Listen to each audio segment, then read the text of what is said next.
قل هذه سبيلي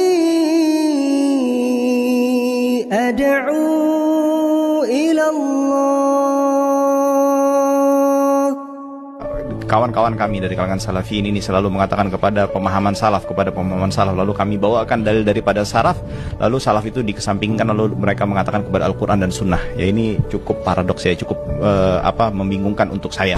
Assalamualaikum warahmatullahi wabarakatuh. Alhamdulillah, kita ketemu lagi di channel Pemberantas Kemaksiatan Kaum Muslimin. Dan seperti biasa, sebelum kita masuk ke pembahasan, kami ingatkan untuk kaum muslimin yang belum subscribe ke channel ini, silakan subscribe untuk mendapatkan notifikasi ketika ada video-video yang terbaru yang kita upload di channel ini.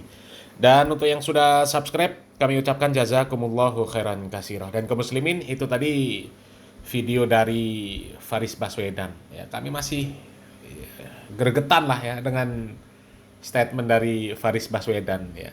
Statement dari Faris Baswedan ini ya sama persis sebenarnya maknanya dengan celotehan orang-orang yang mengatakan bahwasanya Salafi Wahabi itu maunya kembali kepada Al-Quran dan Sunnah, ya, Al-Quran dan hadis, tapi tidak mau mengikuti pemahaman para ulama. Kurang lebih ya mereka seperti itu anggapannya. Di antara poin melenceng Wahabi adalah mereka mengajak umat untuk meninggalkan mazhab Mu'tabar, sebab menurut mereka mazhab adalah sumber pertikaian. Dan saat pertikaian atau nizak terjadi, umat harus kembali kepada Al-Quran dan Sunnah berdasarkan surat An-Nisa ayat 59. Siapa tantangan fikih Syafi'i? Orang-orang anti mazhab.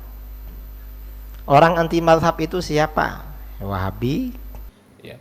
Seolah-olah orang Salafi ini benar-benar udah nggak mau lagi dengan para ulama. Maunya udah langsung rujuk kepada Al-Quran dan Sunnah. Buktinya ketika Faris Baswedan kemudian menyampaikan pendapat-pendapat para ulama salaf tentang tabaruk di kuburan, itu ditolak juga sama orang-orang Wahabi. Orang-orang Wahabi itu rujukannya kepada Al-Quran dan Sunnah dengan pemahaman para salafus soleh. Ya, dan kita tahu para salafus soleh juga manusia. Mereka punya salah, pasti. Ya. Dengan tanpa merendahkan mereka, ketika ada pendapat mereka yang tidak disandarkan kepada dalil yang sahih dari Al-Quran dan Sunnah, ya kita nggak ikuti. Ya, kita nggak ikuti. Bukan berarti kita nggak mau ikut ulama. Ya, kita ikut ulama itu melihat apa yang dijadikan hujah oleh para ulama untuk menentukan sebuah hukum, untuk menentukan sebuah amaliyah.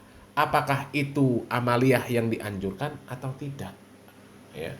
Karena kalau tidak merujuk kepada Al-Quran dan Sunnah, hanya sekedar mengambil pendapat para ulama, ya rusak. Akhirnya tumbuh fanatik buta. Ya, tumbuh fanatik buta. Dan setiap orang nantinya akan berhujah seperti itu. Ketika ditanya, kenapa antum melakukan yang seperti ini? Loh, kami melakukan yang seperti ini mengikuti para ulama. Ulama-ulama terdahulu kami ya seperti ini kelakuannya. Coba kelakuan-kelakuan Ba'alawi yang jelas-jelas mereka menjadikan kuburan itu tempat ibadah. Ikut siapa coba? Coba lihat ini kuburan-kuburan Ba'alawi.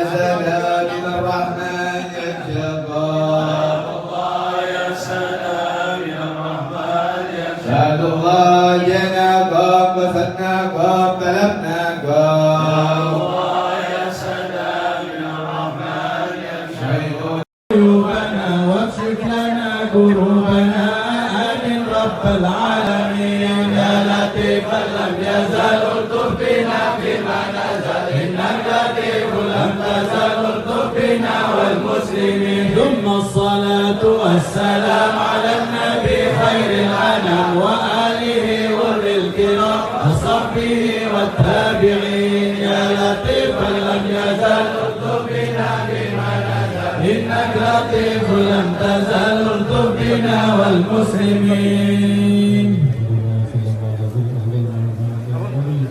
لا إله إلا الله.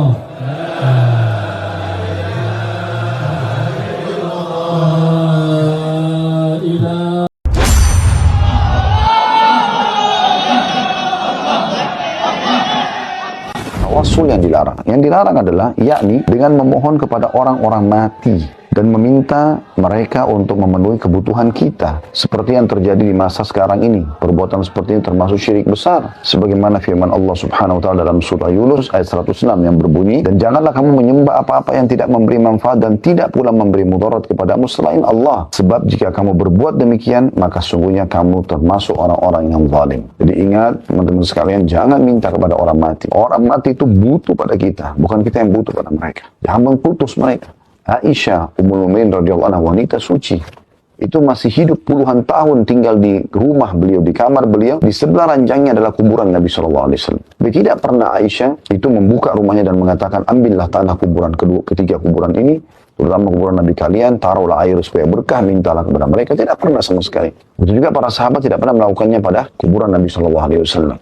Ya, itu kuburan-kuburan Ba'alawi, ya, yang dihias-hias sampai seperti kamar pengantin, sampai seperti kue bolu untuk perayaan ulang tahun, ya, dihias-hias, ada toppingnya. Itu kuburan apa roti? Coba, ya. Dan kami yakin ketika orang-orang Ba'alawi membangun kuburan-kuburan dengan sebegitu megahnya, kemudian mereka melakukan ritual-ritual di kuburan tersebut, kami yakin mereka punya hujah.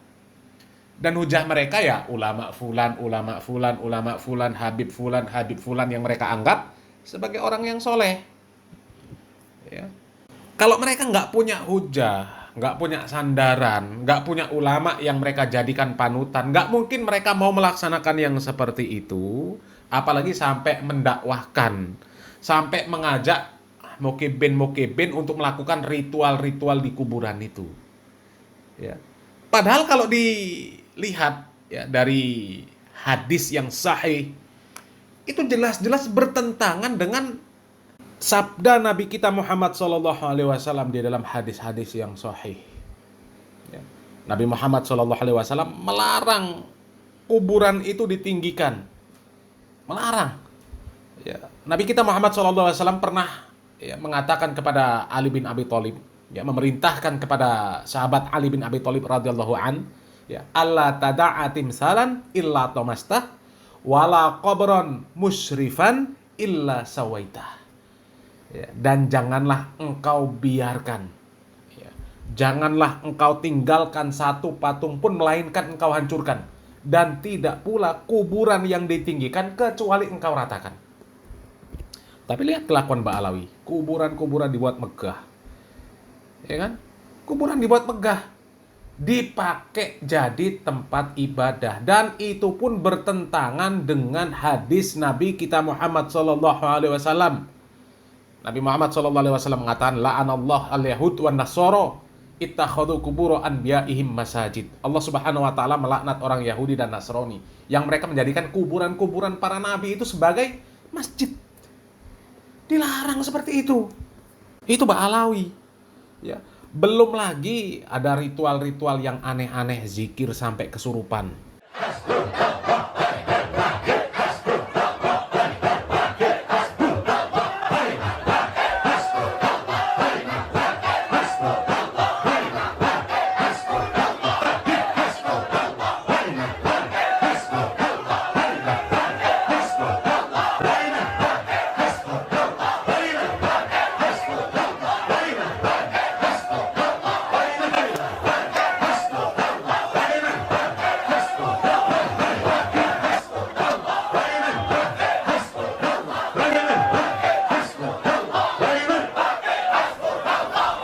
Coba, zikir sampai kesurupan.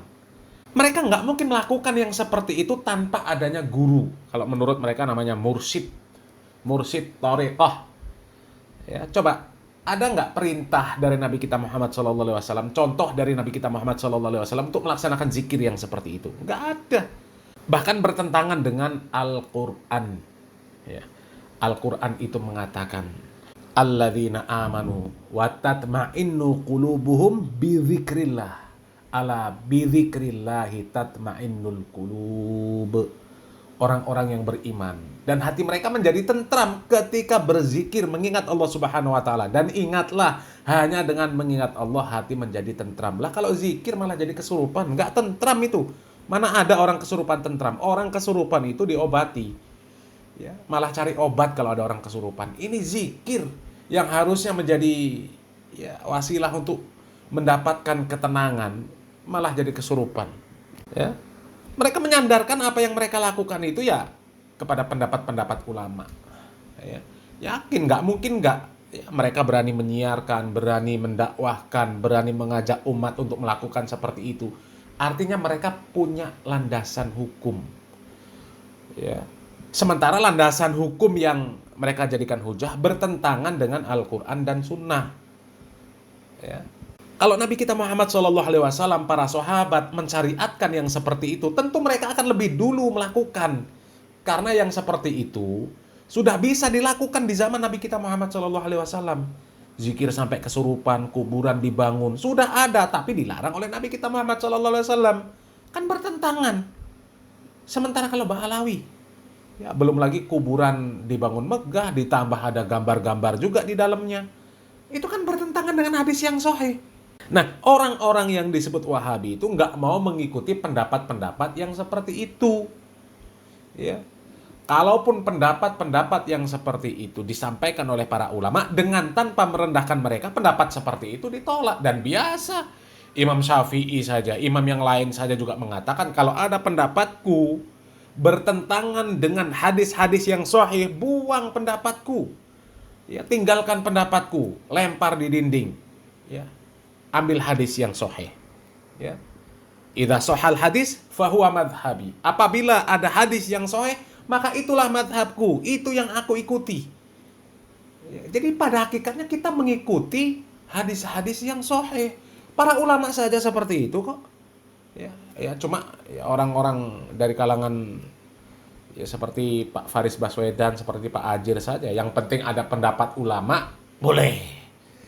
Ya, sementara pendapat ulama yang jelas-jelas disandarkan dengan Al-Quran dan Sunnah yang tidak sesuai dengan akal dan hawa nafsu mereka, mereka tolak. Ya, meskipun pelakunya bukan Ajir sama Faris Baswedan, tapi yang sekolam.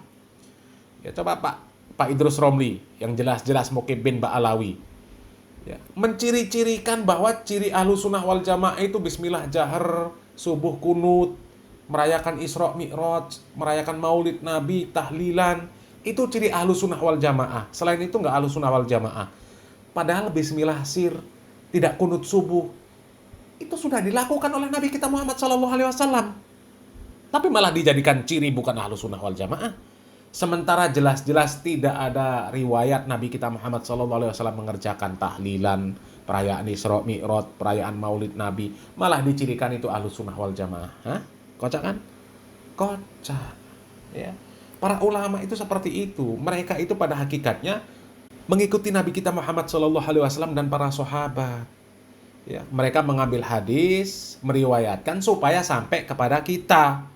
Mereka mengatakan kalau ada pendapatku menyelisihi hadis yang sahih, maka buang pendapatku.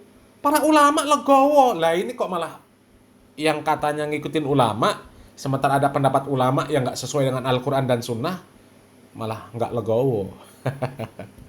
Ya, mudah-mudahan Allah Subhanahu Wa Taala memberikan taufik dan hidayah. Ya, karena kecerdasan itu bukan jaminan seseorang berada di atas hidayah. Ya, Nabi kita Muhammad SAW sudah jelas mengatakan, ya, may yahdihillahu fala mudhillalah wa may yudlil fala hadiyalah. Ya, dan ya hidayah itu memang murni dari Allah Subhanahu Wa Taala, dan Allah Subhanahu Wa Taala memberikan kepada siapa yang Allah Subhanahu Wa Taala kehendaki. Ya, mudah-mudahan bermanfaat. Salam waras, salam akal sehat. Barakallahu fikum. Wassalamualaikum warahmatullahi wabarakatuh.